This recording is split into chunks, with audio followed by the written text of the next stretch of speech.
परमपिता परमात्मा सारी सृष्टि के रचनहार,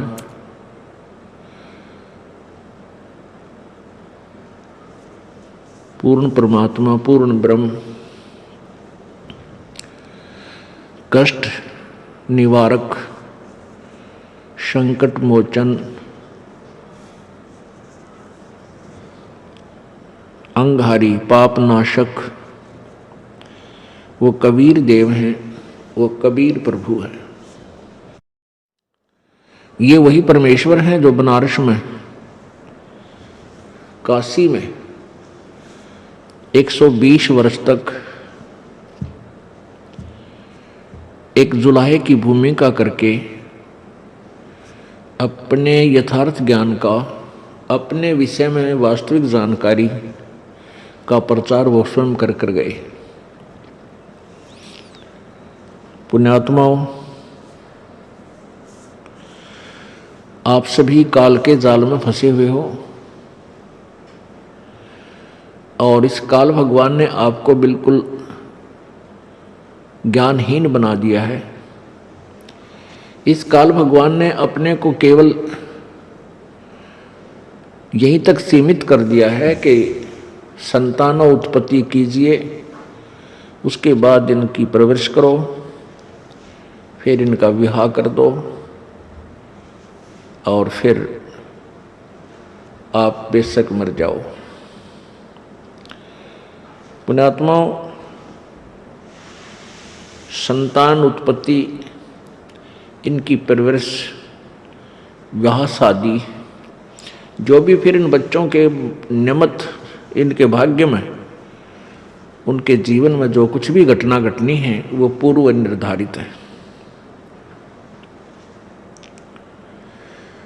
और हम सभी भी अपने प्रारब्ध को ही पूरा करने के लिए यहाँ आए हुए हैं। प्रारब्ध वो जीवन है, एक मानव जीवन या एक प्राणी जीवन है जिसमें पूर्व जन्म के संस्कारों का ही आपको भोग प्राप्त होता है। उसको आप भक्ति ना करोगे तो भी भोग रहे हैं और भक्ति करोगे तो भी आप उस प्रारब्ध को तो भोग ही रहे हो। जो आपके प्रारब्ध में है वो तो आपको मिलेगा ही मिलेगा।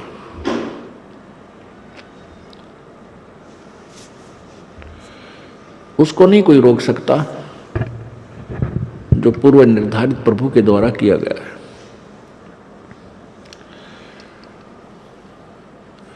इसके साथ साथ हम परमात्मा की भक्ति साधना शुभ कर्म नहीं करते, ये हमारी भूल है।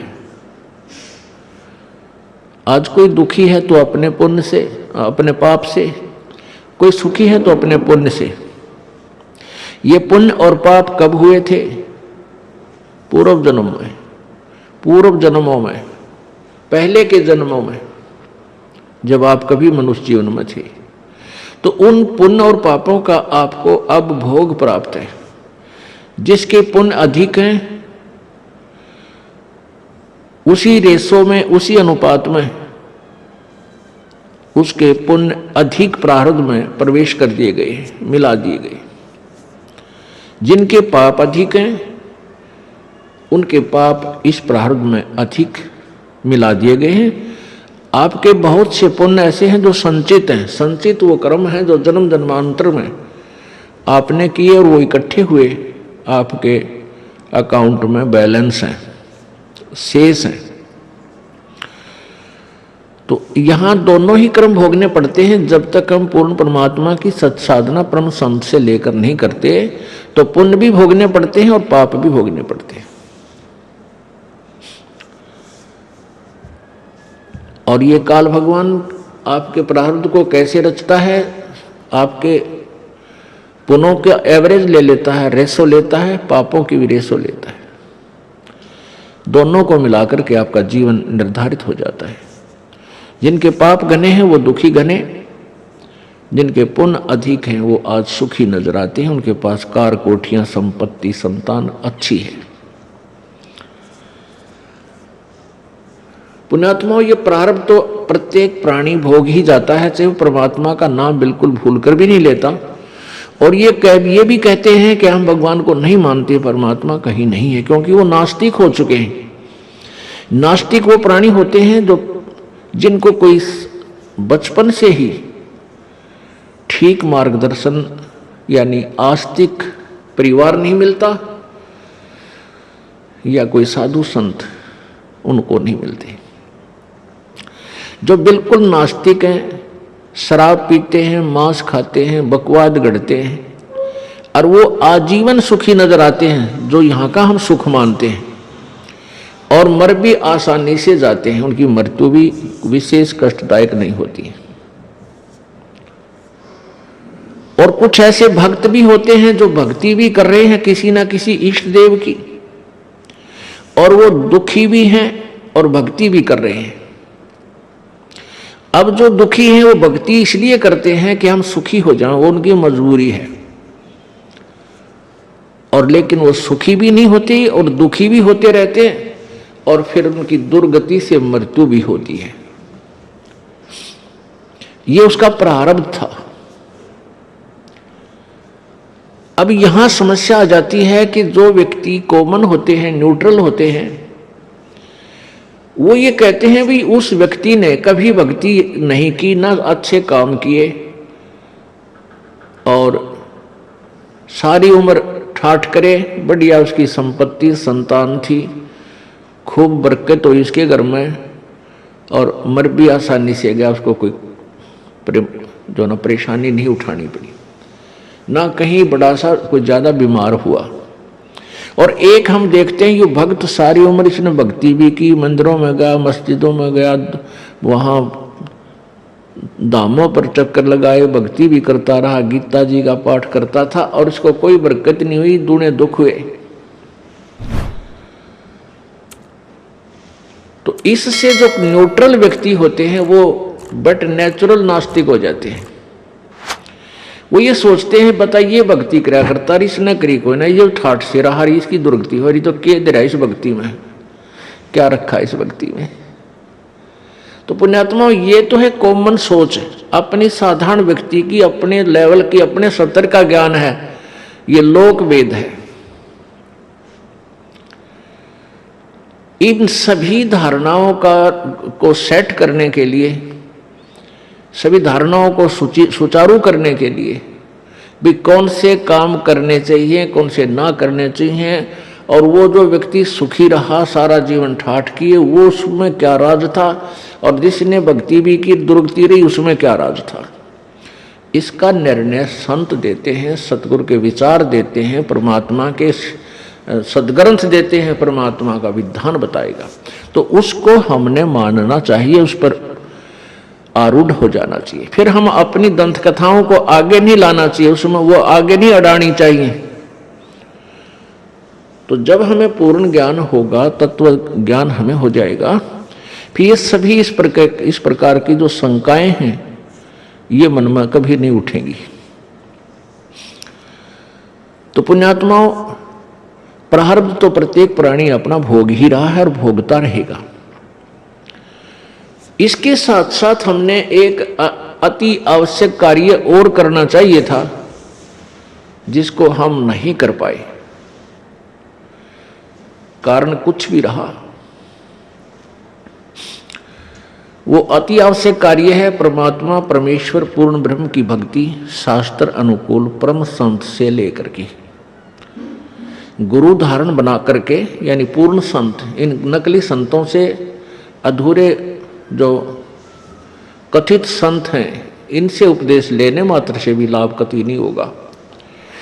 अब जैसे वो व्यक्ति भक्ति भी करता था दूसरा, और एक नहीं करता था, एक वो सुखी भी रहा, दूसरा भक्ति करते करते भी दुखी रहा, तो प्रथम तो उसके प्रारब्ध था, उसके दुख थे, उसमें पाप गणे कर रखे थे किसी जन्म में, वो उसने भोगे। और दूसरा, उस व्यक्ति के पास शास्त्र अनुकूल साधना नहीं थी, पूर्ण परमात्मा की नहीं थी।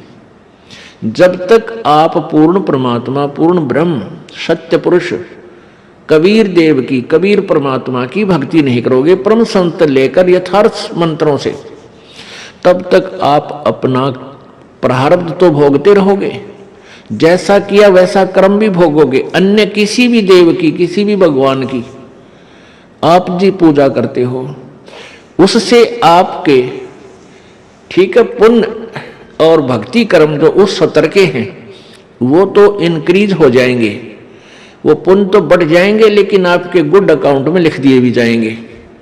लेकिन आपके प्रारब्ध के कष्टों में, संकटों में कोई परिवर्तन नहीं कर सकते, नहीं हो सकता, क्योंकि वो प्रभु जिनकी आप साधना करते हो वो अंगारी नहीं है, वो पापों के शत्रु नहीं है, वो बंदी छोड़ नहीं है, वो बम्बारी नहीं है। इसलिए हमने उस परम पिता परमात्मा पूर्ण ब्रह्म की वो सत्य भक्ति करनी पड़ेगी, जिससे हमारे पाप भी नाश हो, प्रारब्ध में हमारे जो कष्ट लिखे हुए हैं उनको भी परमात्मा नाश करे। पुण्यात्माओं, परमात्मा की प्राप्ति भक्ति हम इसी उद्देश्य से करने लगते हैं कि प्रथम तो हम ये चाहते हैं कि भाई भगवान हमारा कल्याण करे, साधना भक्ति करने से हमारा कल्याण हो। कल्याण का क्या तात्पर्य है? कल्याण का अर्थ है कि हमें हर प्रत्येक, जैसे प्रत्येक दिशा में हम सुखी हों, ना कोई आपत्ति आवे, ना कोई कष्ट भोगना पड़े और पूर्ण मोक्ष हो। कल्याण का अर्थ होता है कति छुटकारा हो जाए, हम बिल्कुल दुखों से दूर हो जाए, उसको कल्याण कहते हैं। अब कति छुटकारा क्या हो? कोई पाप, कोई दुख ना हो, और दुख तब तक बना रहेगा जब तक आपका जन्म मृत्यु है, क्योंकि यहां जब आपका प्रारब्ध बनकर आओगे तो पुण्य और पाप दोनों होंगे। उन पुण्य और पापों के साथ साथ आपको अन्य भी आपदाएं, प्राकृतिक आपदाओं का भी सामना करना पड़ता है। यहाँ अन्य प्राणी जो हिंसक प्राणी हैं वो भी आपको बाधा करते हैं, और दुष्ट प्रकार के व्यक्ति भी जो मनुष्य शरीर में आए हुए हो, नीच प्राणी, वो भी आपको तंग करने में कसर नहीं छोड़ते हैं। तो जब तक आप यहाँ आते रहोगे, जन्मते मरते रहोगे, आप सुखी नहीं हो सकते। ये सुख हो ही नहीं सकता, क्योंकि मां के पेट में दुख पान लगाए प्राणी, मां के गर्भ में ही इतना कष्ट ये उठाता है कि ऊपर ने तो पैर होते हैं, नीचे को सिर, और फिर वो बच्चा अंदर उसको बहुत पीड़ा होती है। आत्मा जो है ये, इसके अंदर युगों युगों के संस्कार फीड हैं। आत्मा के अंदर अंतःकरण में एक कंप्यूटर है जिसमें कोड वर्डों में अनंत असंख्य जन्मों के आपके सभी संस्कार उसके अंदर डिपॉजिट हैं, फीड हैं, जमा हैं। और जब ये प्राणी माँ के पेट में होता है, इसको सब याद आ जाते हैं। 9 महीने तक उल्टा सिर नीचे को, पैर ऊपर न, और माँ के पेट में ऐसे घूमता रहता है, चक्कर काटता। चक्कर क्यों काटता है? क्योंकि इसको अंदर से, इसके कच्चे शरीर पर बहुत ऐसे पीड़ाएं होती हैं, क्योंकि एक तो शरीर इंक्रीज होता है, और फिर अंदर ऐसे जैसे माता कोई आहार करती है, उसका भी अंश उस बच्चे के कच्चे शरीर पर मिर्च है, लवण है, ये ऐसे असर करता है, ऐसे डंक से लगते हैं उसको, जैसे मच्छर काटते हैं। उस पीड़ा को समाप्त करने के लिए मचलता है, तो वो घर्षण से, माँ के पेट के अंदर से घर्षण पैदा करके, घर्षण के द्वारा घूम घूम के उस पीड़ा को ये समाप्त करने की चेष्टा 9 महीने करता रहता है। और उस समय ये प्रार्थना करता है, परमात्मा मेरे से जो भूल हुई अब मुझे याद आ गई।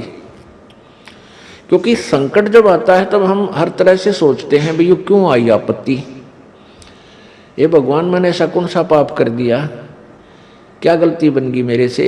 और जब तक ये सुखी रहता है इसको कुछ याद नहीं आता, केवल बकवाद याद आती हैं, वो मित्र याद आते हैं जो गुटी छुटी लाव ताश खेलते हों, या वो रिलेटिव रिश्तेदार याद आते हैं जिनके साथ गप्पे मारने जावे, सैर सपट्टे करावे। और जब इस पर आपत्ति आ जाती है फिर इसको परमात्मा याद आता है। इसलिए परमेश्वर कबीर देव जी कहते हैं कि सुख के माथे पत्थर पड़ो, जिस ते नाम हृदय ते जाए, और बलिहारी उस दुख के जो पल पल नाम रटावे। परमेश्वर कहते हैं कि ऐसा सुख भी ना देना, ये मांगना मालिक से। हमें संकेत करते हैं परमात्मा अप बाणी बोल के अपने ऊपर ही, कहते हैं भगवान इसे सुख के आग लगो जिस तेरा नाम भूल पड़े, तेरी याद जिससे जामन, इसे सुख की जरूरत नहीं परमात्मा, आग लगे इसे। क्योंकि ये सुख तो झूठा है, ये तो अस्थायी कुछ ही समय के लिए है।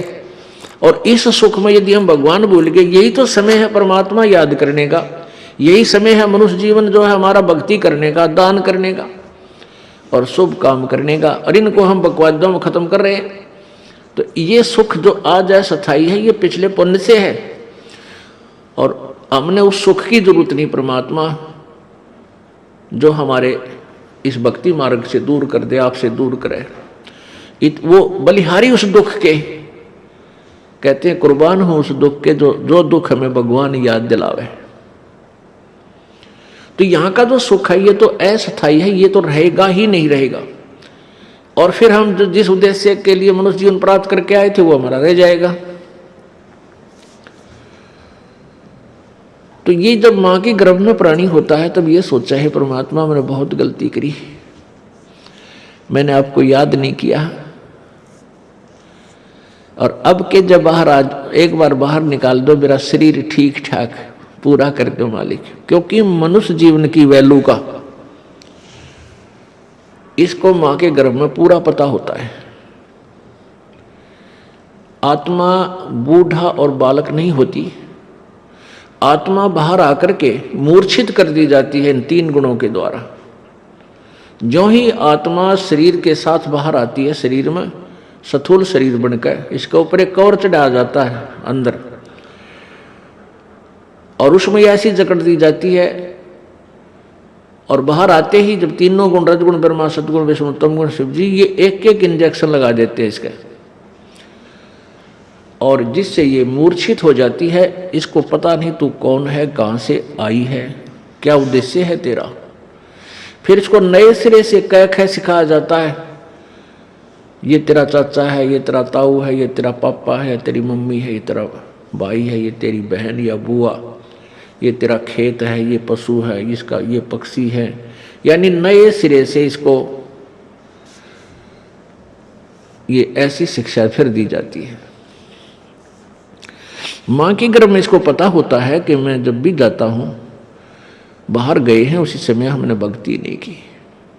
और परमात्मा की सत्य भक्ति ना करने से, अन्य भक्ति तो बहुत की, जैसे ओम नाम का जाप करके ऋषियों ने हठ योग करके तप किए, उस साधना से कहाँ चले गए, स्वर्ग चले गए, महास्वर्ग चले गए, वहाँ देवता बन गए हैं, ब्रह्मा विष्णु महेश तक की पदवी को हमने प्राप्त कर लिया।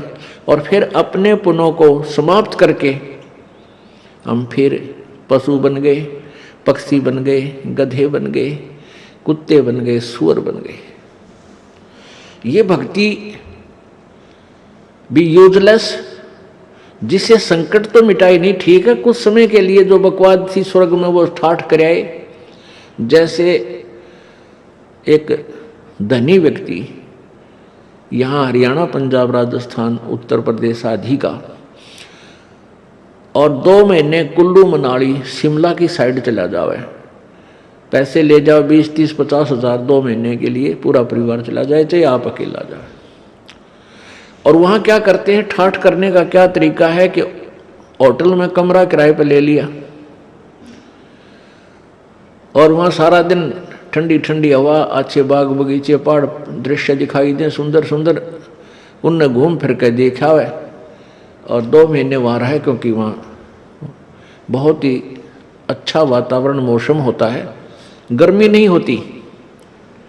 प्यारी प्यारी ठंड होती है, तो वो 2 महीने में 20, 30, 50,000 रुपये बर्बाद करके, खर्च करके, जेब कटवा के वापस आ जाता है।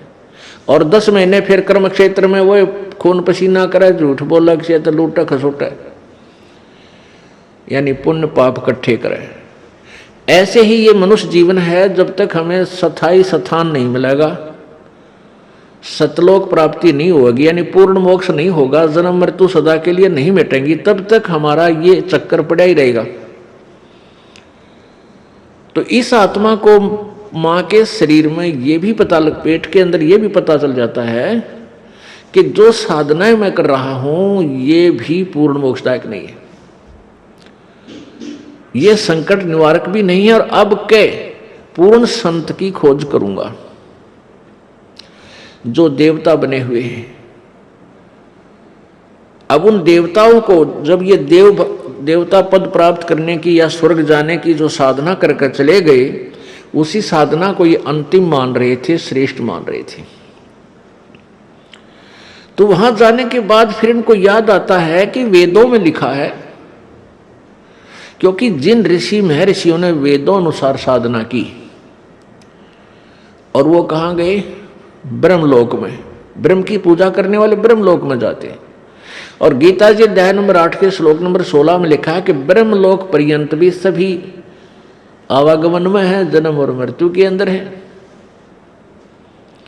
तो इनको वहां पता चलता है भाई हमने वेदों अनुसार साधना की और हम यहां आगे चलो स्वर्ग प्राप्त हुआ, महास्वर्ग मिल गया, लेकिन यहां भी मृत्यु होगी, हम फिर जाएंगे इसे छोड़कर।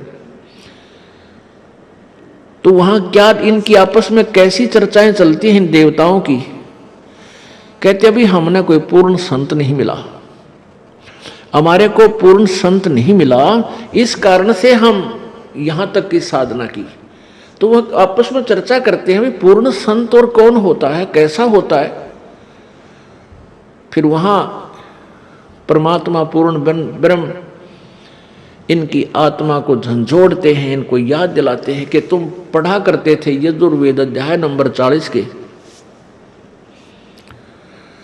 और श्लोक नंबर 10 से लेकर 13 तक।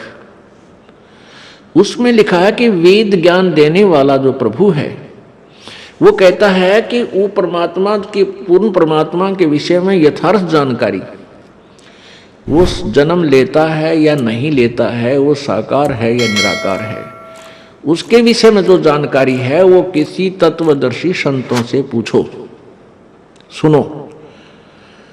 तो वो तत्वदर्शी संत का ज्ञान उन वेदों से भिन्न है, इससे सिद्ध है। तो फिर ये वहां चर्चा करते हैं भाई जब मनुष्य जीवन मिल गया,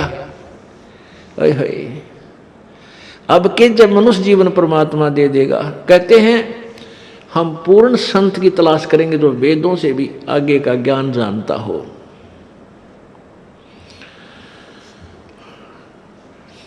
अब परमात्मा अपनी सच्चिदानंद घन की वाणी में 5वें वेद में कहते हैं इस देही को देवालोचे तू नर क्यों उकलाता।